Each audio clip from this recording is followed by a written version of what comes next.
అందరి మాటిని ఈయన్ని రాజు నుంచి అడుగు పోవాలా, తమ్ముడికి భరతుడికి పట్టాభిషేకం చేయాలని చెప్పి అడిగిన తర్వాత అప్పుడు దశరథ మహారాజు చాలా బాధపడ్డాడు. అదేందా అప్పుడు రాముడిని పిలిపిస్తే రాముడు ఏమన్నాడంటే, తమ్ముడైతే ఏమైంది, నేనైతే ఏమైంది, ఎవరైతే ఏమైంది రాజుగా, అందుకని తమ్ముడినే వండమని నేను వెళ్తా అని చెప్పి అడవులకు పోయాడు. తర్వాత భరతుడు వచ్చి బాధపడ్డాడు, అదేందమ్మా అందరినీ అడవులు పంపించమైంది కాబట్టి అని చెప్పి ఆ తమ్ముడు అన్నదమ్ముడు చూడండి, నేను అసలు రామాయణం గురించి రామలక్ష్మణ బంధం తెలుసుకుంటే మనం ఇట్లా జీవితలేకపోతున్నాం, చాలా బాధపడేవాడు. ఎందుకంటే ఈయన అడవులు పోయాడు, పోవాల్సింది ఎవరు, రాముడు ఒక్కడే.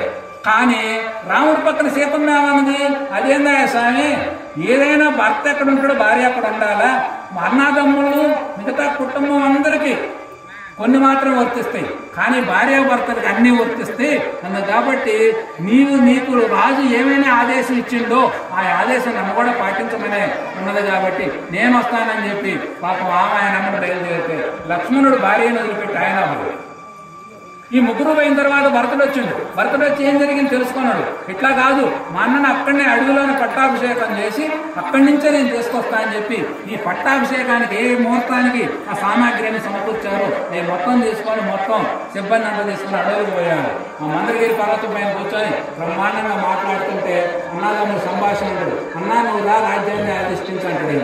కాదు ఆయన తండ్రి మాటను నేను పాలించాలంటాడు. ఆయన ఎంత సంభాషణ గొప్పగా ఉంటుందో అట్లా అప్పుడు లాస్ట్కి ఆయన చెప్పింది ఏంటంటే, భరతుడు అన్నా నువ్వు అడవిలో ఉంటే నువ్వు ఇప్పుడు ఎలా నారచీరలు కట్టావో, ఎలా నువ్వు కందమూలాలు తింటున్నావో, నేను కూడా అదే కందమూలాలు తింటా, అదే వస్త్రాలు కడతా, అదే బ్రహ్మచర్యాన్ని పాటిస్తా.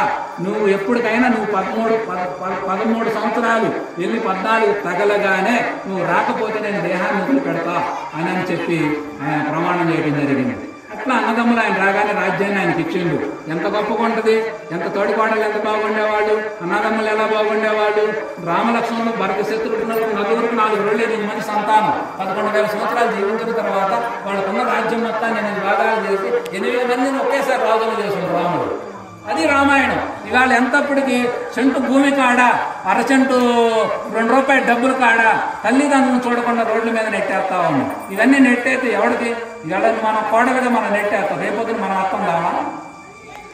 అందుకని మనకు రాముడు అనేది అంత గొప్ప ఆదర్శం. అన్నదమ్ముళ్ళు అంటే త్యాగానికి గుర్తమ్మ, ప్రేమకు గుర్తు, ఒకరికొకరు సాయం చేసుకున్నాం. మన పూర్వీకులంతా 10 మంది పిల్లలు కానివాళ్ళు. దేనికంటే ఒకడికొకడు అండగా ఉంటాడు, బలంగా ఉంటాడు. ఇరుగు పొరుగు సేను పొరుగు ఏ అవసరం వచ్చినా కూడా అతను మనకు బలం ఉండాలరా అని కనేవాళ్ళు. ఇవాళ వాస్తవానికి 2-3 గంట బాధ కలుగుతుంది. ఎందుకంటే వీళ్ళే కొట్టుకొని స్టేషన్లో పోయే పరిస్థితి ఏర్పడుతుంది.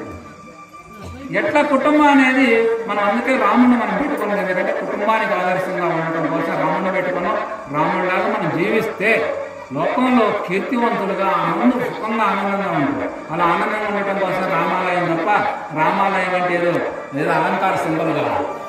రాముడు అంటే జీవితం, మనం ఎలా జీవించాలో చేయించేది. అందుకే ఇతిహాస గ్రంథంలో మర్యాద పురుషోత్తముడుగా గొప్ప రాముడు ఆదర్శ పురుషుడు. అట్లా ఎంతోమంది మనకు ఎన్నో రకాల మహాత్ములు రకరకాలుగా అందించారు. ఆ యొక్క వారసత్వం కోకొల్లలుగా ఉన్నది. మన గ్రంథాలు, మన యొక్క ఋషత్వం, మన సంపద ఎంతో ఉన్నది. వీటన్నింటినీ మనం తెలుసుకోవాలి. ఒక సాంప్రదాయం మన దేవాలయాల్లో చక్కగా మీరు ఎక్కడికైనా పోవచ్చు.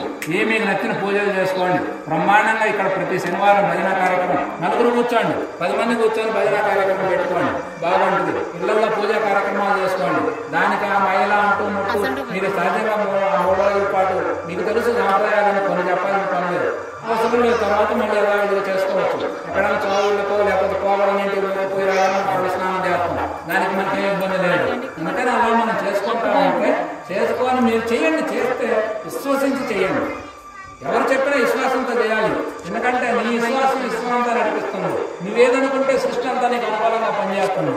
ఈ రహస్యం అనేది ఉన్నది. అందుకని మనం చేసుకోవాలి. అలా చేసుకుంటే బాగుంటుంది.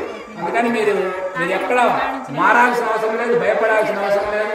బంగారమాల నేను ఫలానా అని చెప్పి వెలుగెత్తి సాటి మన పిల్లలను కూడా ఈ విధానంలో మనం నడిపించాలి. అలా నడిపిస్తే మన సాంప్రదాయం. ఎందుకంటే రానున్న రోజులలో కొద్ది రోజుల్లో ప్రపంచం మొత్తం కూడా భారతదేశం వైపు చూసి ఈ యొక్క హైందవ సాంప్రదాయం ప్రపంచం మొత్తం వ్యాప్తి చెందబోతుంది. కారణం ఏమిటంటే మీకు ఇప్పుడు దాకా చెప్పుకున్న ప్రవచనం అంతా ప్రపంచం మొత్తం మన వైపు. ఎందుకంటే వాస్తవానికి ఈ మతాల్లో ఈ రాజకీయ విధానాలన్నీ జొరబడి అనేక రకమైన గాడులు ఇవన్నీ జరుగుతున్నాయి. కానీ మన మతంలో స్వచ్ఛందంగా సత్యాన్వేషణ చేసి ధర్మంగా జీవించి తన్ను తాను నిలువెల్ల ఒలుసుకున్నట్లుగా జీవించిన మహాత్ములు ఉన్నారమ్మా. అట్లాంటి మహాత్ములు ఇచ్చినటువంటి సందేశం ఇదంతా మనం ఆ సందేశాన్ని మనం అనుసరించాలి. అట్లా అనుసరించి మనం చేసుకుంటే మనము రామన్న తరాలు ఆ తరాలు అన్నీ కూడా బ్రహ్మాండంగా లోకమంతా శాంతిమయంగా ఉంటుంది. మనకు మంత్రాలు మనకి అన్ని సంస్కృతంలో ఉంది మన భాష అంతా. అందుకే మనకు బాగా అర్థం కావాలి. మనకి లాస్ట్లో ఒక మంత్రం ఉంటుంది, శాంతి మంత్రం. సర్వేజన సుఖినో భవంతు అంటే సర్వజనులు ఎంత సుఖంగా ఉండాలని ఒక మాటలో చెప్తుంది. లోకా సంస్థ సుఖినో భవంతు. ప్రపంచంలో ఏ మతమైనా ఈ మాట చెప్పగలిగే స్థాయి ఉన్నది. పేరు పెట్టేసి ఎంతమంది నువ్వు శాంతింపజేస్తావు? సర్వ జనులు సుఖం ఉండాలి, సర్వ లోకాలు శాంతిమయం కావాలని చెప్పి ఇట్లా శాంతి మంత్రాలు అనేక రకాల మంత్రాలు మనకు ఉన్నాయి. వీటన్నింటినీ కూడా మనం అర్థం చేసుకొని ఆ విధంగా మనం ఐకమత్యంగా జీవిస్తూ కార్యక్రమాలు చేసుకోండి.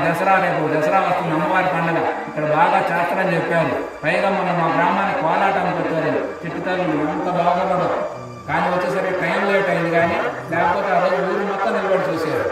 అంత బాగా ఎందుకు అది ఎక్కడొచ్చింది మీకు ఆ సాంప్రదాయం? ఇందులో ఉండటం వల్ల అది మన సాంప్రదాయం కనుక మనం దాన్ని నేర్చుకోవటం వల్ల మనం ఆనందపడ్డాం, నలుగురిని ఆనంద పెట్టడం, అది పరంపర కొనసాగింది. అదే మనం ఇది కాకపోతే అది మనం చేయకూడదు, మనం బాగుండదు, మనం తినకూడదు, మనం చేయకూడదు, ఇవన్నీ మనం వస్తాయి. అందుకని మన సాంప్రదాయం మన యొక్క విధానాలు గొప్పై వాటిని గురించి తెలుసుకోండి. తెలియకపోయినా అనుసరించండి. అసలు మనకి గొప్ప రహస్యం ఏంటంటే అసలు మన జీవన విధానమే గొప్పగా ఉంటుంది. ఎందుకంటే మన జీవన విధానంలోనే మనం ఇతరులని తప్పు పట్టం. అందుకే మనం చెట్టును కూడా ఆరాధించేవాళ్ళం. మన మనుషుల్ని మనం